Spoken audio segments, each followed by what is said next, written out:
Quer dizer que uma igreja espiritual como de Corinto estava tolerando alguém que se deitava com a esposa de seu pai? Quer dizer que aquela igreja tão rica de questões espirituais estava tolerando algo que nem entre os gentios era tolerado? Então é isso que nós vamos ver aqui no Bora Ler a Bíblia de hoje e nesse texto tão maravilhoso que é o texto de 1 Coríntios capítulo 5. Vem comigo, vamos juntos, bora ler a Bíblia!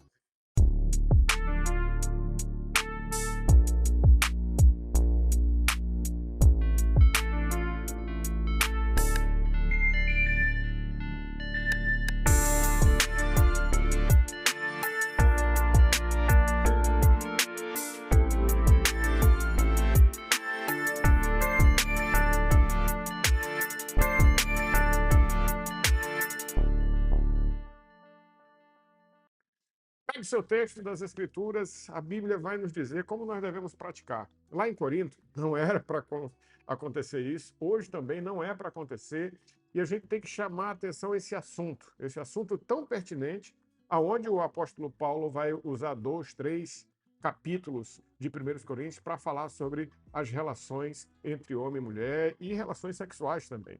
Então, preste atenção no que a Bíblia diz. Vamos ler? Por toda parte se ouve que há imoralidade sexual entre vocês.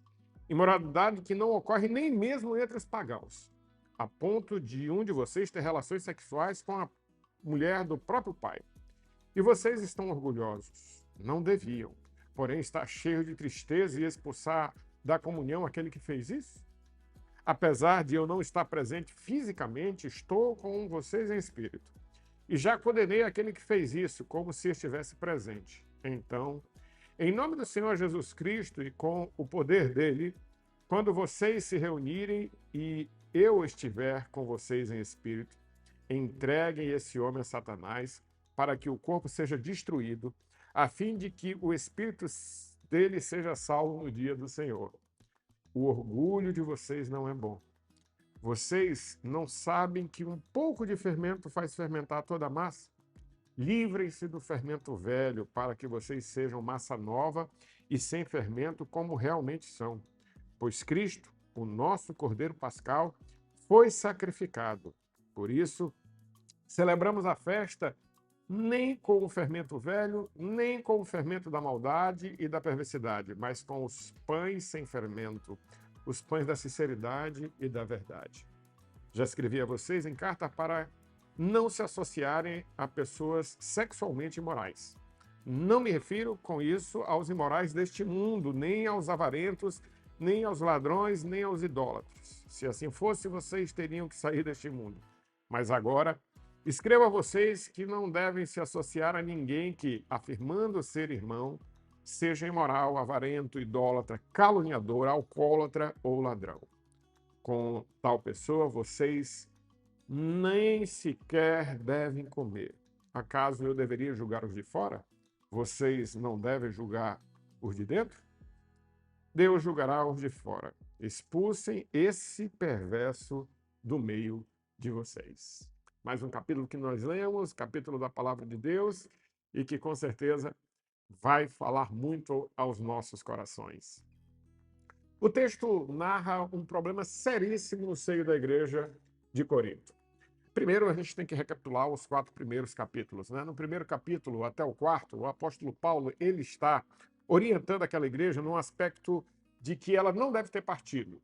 E dentro desses partidos que haviam na igreja de Corinto, tinha o partido dos espirituais, de gente que queria ser mais do que o apóstolo Paulo, gente que dizia, eu sou de Apolo, eu sou de Cefas, eu sou de Cristo, eu sou espiritual.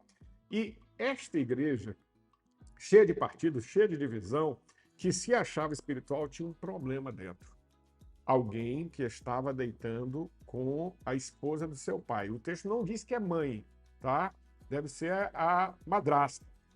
E aqui nós vamos ver algo que é muito complexo, porque em Levítico 18, 8, isso era condenado. Deitar com a mulher do pai era condenado diante da lei de Moisés. E isso também era uma prática que não era bem vista entre os gentios. A sociedade greco-romana não aceitava, não tolerava isso. Agora a igreja do Senhor tinha que tolerar.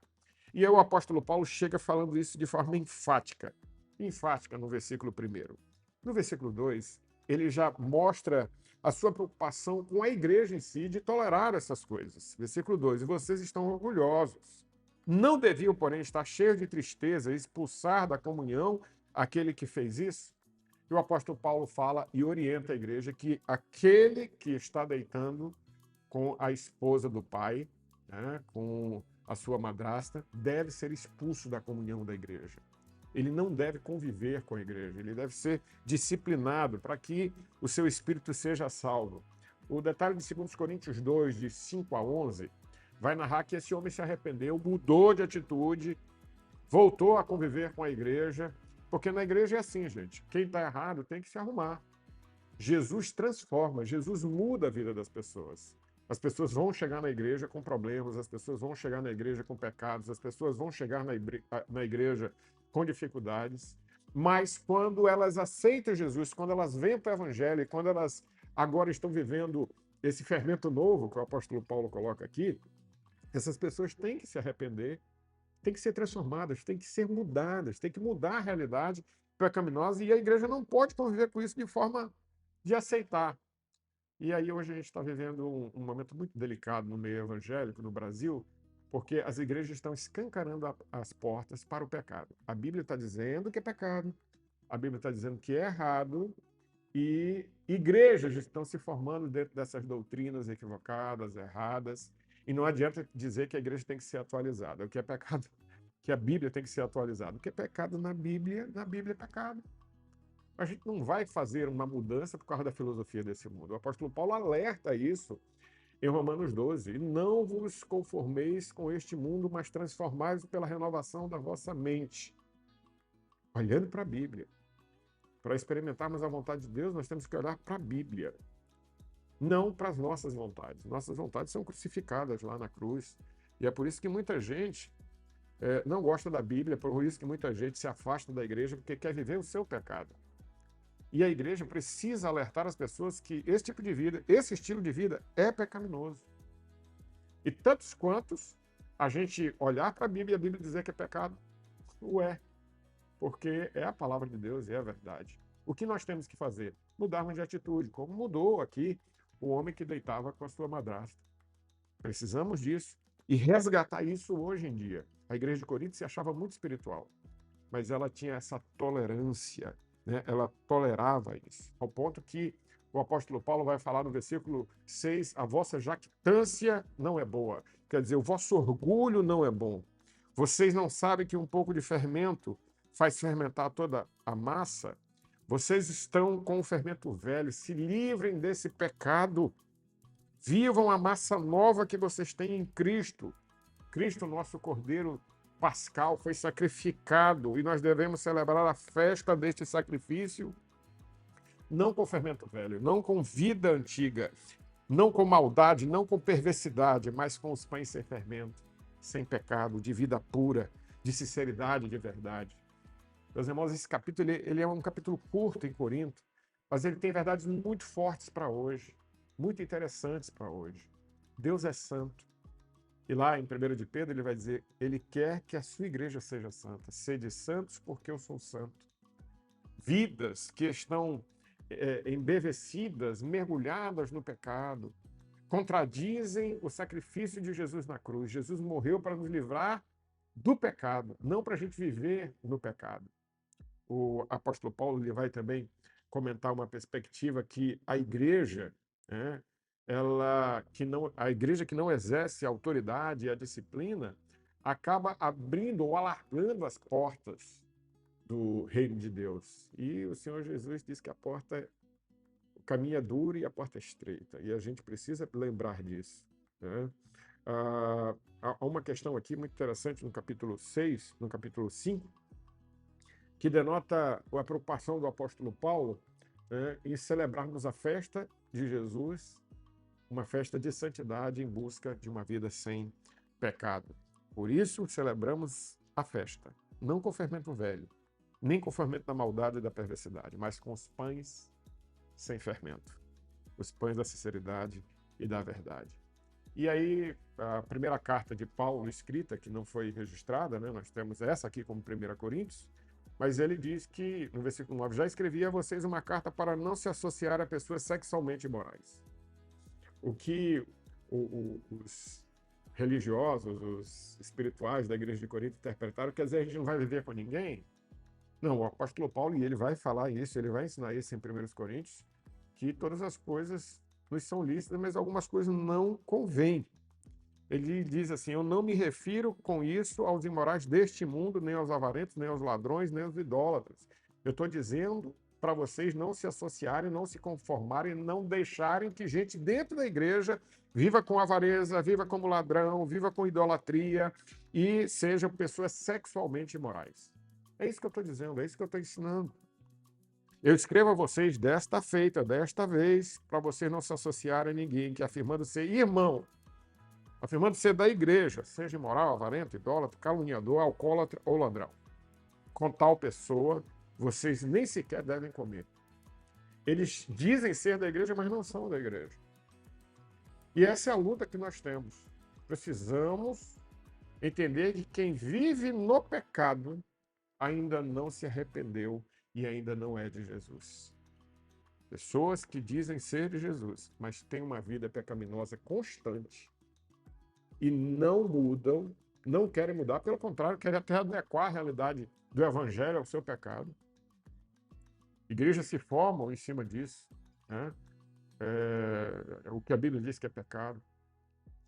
O que é isso aqui que o apóstolo Paulo quer dizer? Com tal pessoas, vocês nem sequer devem comer. Gente que se diz irmão, que se diz da igreja, mas vive uma vida de pecado. E aí ele faz duas perguntas no final.